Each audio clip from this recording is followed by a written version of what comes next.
Alors pour continuer un petit peu ces leçons, on va tout de suite se créer en fait une petite interface custom de ZBrush. Alors normalement, moi sur l'apprentissage de la 3D, les interfaces customisées, c'est pas quelque chose que j'introduis aux débutants, parce que par exemple dans les logiciels comme Unreal, comme Maya et tout, si vous commencez à trop customiser votre interface, vous pouvez être perdu quand vous regardez un tuto et que par exemple le formateur n'utilise pas exactement la même interface que vous. Donc, mais cependant, dans ZBrush, on va dire que c'est quand même quelque chose qui est très fréquent, c'est-à-dire que c'est très pratique en fait de personnaliser son interface, ça nous fait gagner beaucoup de temps. Et moi, du coup, les fonctions qu'on va vraiment beaucoup utiliser, bah, je vais tout de suite vous les faire mettre en fait dans l'interface. En plus, ça, comme c'est une vidéo, vous pouvez mettre en pause et faire petit à petit avec moi. Et vous verrez qu'en fait, ça va nous faire gagner du temps parce que ben, on aura juste à aller chercher les trucs dont on a besoin tout autour aussi de notre espace de travail. Et je vais mettre aussi des boutons en bas. Notamment en bas, on va se mettre des brosses, vous allez voir. Et comme ça, on va pouvoir se créer vraiment un environnement de travail qui est propice en fait à la création dans un environnement confortable. Et vous verrez qu'en fait, vous pouvez enregistrer plusieurs interfaces différentes. Par exemple, quand vous êtes assez avancé sur cette broche, bah, vous allez avoir une interface pour quand vous faites de l'organique, une interface quand vous travaillez vraiment que la forme, une interface quand vous travaillez plus les surfaces et le traitement, on va dire, un peu presque des textures de votre personnage, une interface quand vous faites par exemple de la mécanique ou des choses qui sont très hard surface. Donc là, c'est vraiment open bar, quoi. Vous pouvez un peu créer tout ce que vous voulez en termes d'interface. Donc ça va se passer dans le panneau ici préférences. Donc dans préférences, on avait vu déjà le langage, mais on va aller chercher tout simplement config. Vous voyez? Et dans config, on a, ben, si vous avez déjà essayé de modifier et que vous n'êtes pas content, déjà vous pouvez réinitialiser ZBrush en faisant restore standard UI. Et vous pouvez surtout activer ici enable customize. Donc enable customize, quand je l'active, je vais vous voyez déjà l'interface elle change un petit peu. Là on a de l'espace qui se crée parce que justement il veut nous laisser la possibilité de venir insérer en fait des outils. Donc on va s'assurer qu'Enable Customize est bien allumé. Moi, Enable Customize, bah, généralement en fait je me le mets dans un coin de ZBrush. Donc à partir de maintenant, là encore une fois cette partie-là je vous conseille de la faire à la souris, ce sera plus simple qu'à la tablette. Mais je vais pouvoir faire CTRL ALT sur n'importe quel élément de l'interface et avec clic gauche je peux le déplacer en fait et le mettre là où je veux.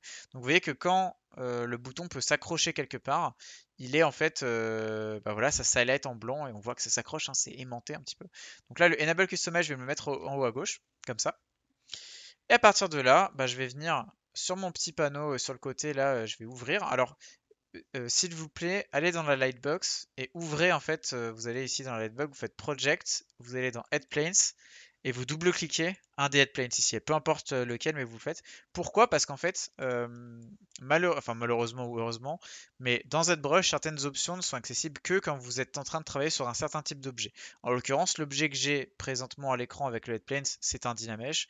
Et donc du coup, moi, comme les options du Dynamesh, je vais vouloir me les mettre à des accès très faciles dans l'interface, bah, je veux que vous soyez en train de travailler sur un Dynamesh pour pouvoir faire la même chose que moi. Donc, Lightbox, Project, Headplanes. On va ici, dans un premier temps, venir ouvrir le panneau en faisant un double-clic. On va dire qu'il n'y a rien. Vous allez juste prendre ici Brush, prendre la petite goupille qui est là, qui permet en fait de déplacer les panneaux dans l'interface, et venir la glisser, ici Brush. Et vous allez du coup vous trouver avec nos petites icônes de toutes les brosses qu'on a utilisées récemment. Donc par exemple, si je vais chercher, admettons que là vous n'avez pas la même chose que moi, par exemple vous dites, oh mais Maxime, je ne trouve pas trim dynamique, bah, c'est très simple, tu ouvres, tu cliques ici sur le brush, alors ça marche aussi avec ce bouton, hein. Tu vas chercher trim dynamique et là hop elle va apparaître. Par exemple, je vais faire avec une que j'ai pas, par exemple trim adaptative, je clique là, elle apparaît. Ok? Donc on va commencer à mettre quelques brosses qu'on va bien aimer utiliser en bas dans l'interface. Donc je vais faire ici CTRL ALT et par exemple je vais prendre Clay Buildup et je vais venir la glisser en bas ici. Hop, donc CTRL ALT, je clique gauche et je glisse. Standard CTRL ALT, je glisse. Inflate. Encore une fois, si vous ne les trouvez pas ici à gauche, vous cliquez là et vous allez chercher la brosse. Donc raccourci, je rappelle encore une fois, mais vous voulez inflate, inflate c'est un I. Donc I, je tape I et j'ai inflate.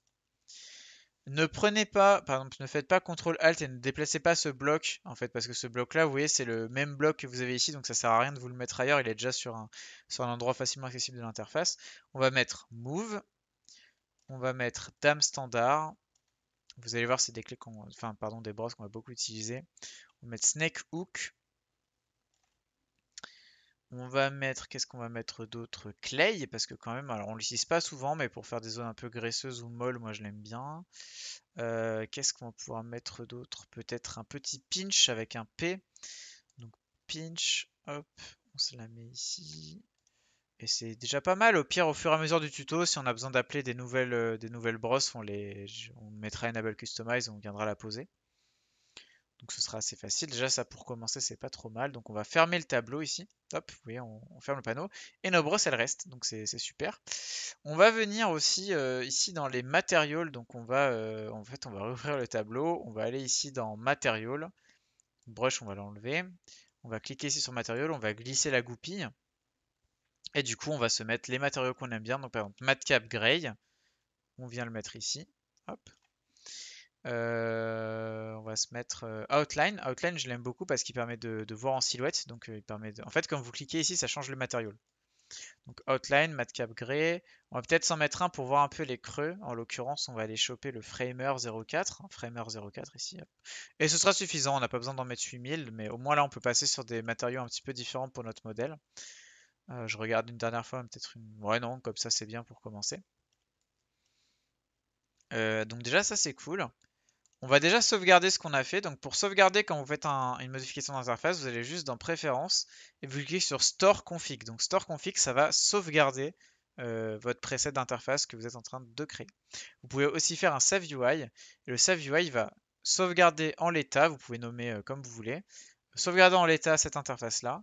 Et du coup, si vous venez après dans Load UI, vous pouvez sauvegarder le fichier config que vous avez. Vous voyez, c'est un .cfg. Load UI, ça charge un .cfg. C'est-à-dire que si vous connaissez des artistes, vous suivez des artistes sur les réseaux sociaux et qui partagent leur interface, vous pouvez juste les récupérer leur interface en chargeant leur load CFG. Donc voilà, préférence, load CFG, ça fonctionne. Load UI, pardon. On va aller un peu choper on va dire des tools un peu plus précis. Donc on va aller ici dans Subtool. On va prendre dans géométrie, on va aller dans divide.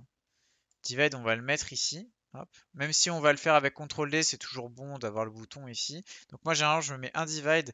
On va faire un CTRL D sur notre modèle, donc juste la CTRL D. Pourquoi? Parce que du coup, ça nous ouvre ici, vous voyez, le SDiv. Et le SDiv, on va le prendre et on va le mettre aussi à côté de divide parce qu'en fait, ça permet de jongler entre les différents niveaux de qualité sur le modèle. Donc des fois, c'est très pratique.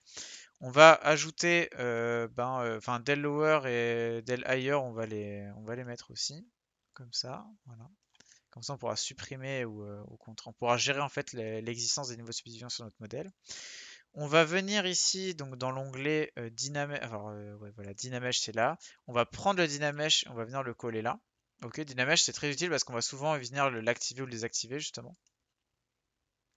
On va prendre avec le panneau résolution, donc CTRL ALT on met résolution, qui va nous être très utile pour niveler un peu la qualité du Dynamesh. Et je pense qu'on va peut-être, on va avoir ça et puis ce sera suffisant. On n'a pas trop besoin de trop de choses pour commencer. Au pire, si on a besoin de plus, on viendra mettre au fur et à mesure. Peut-être dans les déformations ici. Déformation, je vais venir chercher Mirror parce que Mirror c'est quand même vachement bien. Donc Mirror ici, je le prends, je le mets. On va venir prendre peut-être dans les polygroups, dans les masking ici. Masking, on va mettre. Alors, masking, en fait, quand vous allez faire des masques, vous voyez là, je vais faire CTRL, je vais faire un masque. Vous allez avoir des options automatiques. Par exemple, là, je fais un CTRL-clic, vous voyez, ça blur le masque, donc ça l'atténue un petit peu. Donc, on a blur mask et on a sharpen mask qui fait l'inverse en fait. Vous voyez là, je fais un masque, je peux le blurrer, mais je peux aussi le préciser. Donc, c'est un peu l'inverse, c'est pour ça que je me le mets ici. On va avoir aussi Grow Mask qui peut être pratique, Grow et Shrink. Pourquoi? Parce que vous faites un petit masque, par exemple ici, vous voulez peut-être pouvoir l'étendre, ou au contraire le réduire, de manière assez douce. Donc c'est très pratique comme fonction. Je suis mal calé, mais bon, c'est pas très grave. Et on va aller dans les polygroups, et là dans polygroup, on va se mettre autogroup en automatique, parce que c'est un outil qu'on utilise souvent. Group Masked. Group Masked c'est bien aussi. Et je vais peut-être mettre Group Visible aussi. Hop. Ça nous fait une petite liste d'outils déjà qui est pas trop mal. Et on va commencer avec ça, on n'a pas besoin de plus. Donc là, on a modifié un petit peu notre interface. On va changer la couleur parce que finalement, pourquoi pas. Donc au niveau de la couleur, on va cliquer sur Eye Color ici. On va changer ici dans notre palette. Par exemple, moi j'aime bien le bleu, donc je vais mettre quelque chose d'un peu bleuté comme ça. Préférence Eye Color, je vais juste cliquer en fait sur les boutons que je veux mettre en bleu, vous voyez. Ça passe en bleu. Donc si vous voulez du rose, par exemple, bah, vous mettez du rose. Préférence Eye Color, ici vous cliquez et ça va se sauvegarder. Donc moi je vais remettre mon bleu parce que je préfère le bleu au rose et c'est parti. Donc là voilà, ça sert à rien, hein. C'est vraiment si vous voulez avoir autre chose que du orange, mais comme ça sert à rien, c'est parfaitement indispensable. Et voilà, et puis on va sauvegarder, donc on va sortir du Enable Customize ici. Donc vous voyez que l'interface elle se range un petit peu.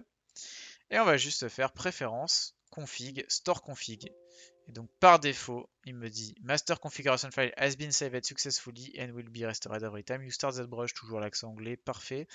Donc je lui dis OK, et là normalement quand vous allez relancer ZBrush, vous aurez cette interface de base. Alors il est possible par exemple si vous êtes sur autre chose qu'un Dynamesh que vous voyez des zones de l'interface qui disparaissent. Mais c'est normal, il n'y a pas de problème, vous voyez ça disparaît parce que c'est pas accessible. Je vous avais dit que c'était les options contextuelles, donc voilà. On va peut-être se mettre un dernier truc avant que je clôture. Juste, on va aller dans Enable Customize, ici dans Edit. On va se mettre Undo et Redo. Undo et Redo, ici, donc pour avancer ou pour reculer sur les modèles. Alors, est-ce que ça fonctionne? Alors, en fait, c'est pas celui-là, pardon, sais pas cela, je me suis trompé. C'est Undo ici et Redo. Donc là, je fais ça, je retourne en arrière. Vous voyez que Redo devient disponible. Donc je peux cliquer. Même si en vrai on peut naviguer comme ça hein, dans l'historique. En vrai c'est des fois pratique de l'avoir, donc autant se le mettre. Et on va aussi mettre del UH. Donc pourquoi del UH? Parce que del UH permet de supprimer l'historique. Donc du coup comme on supprime l'historique, on allège un petit peu des fois le fichier, ce qui est pas plus mal.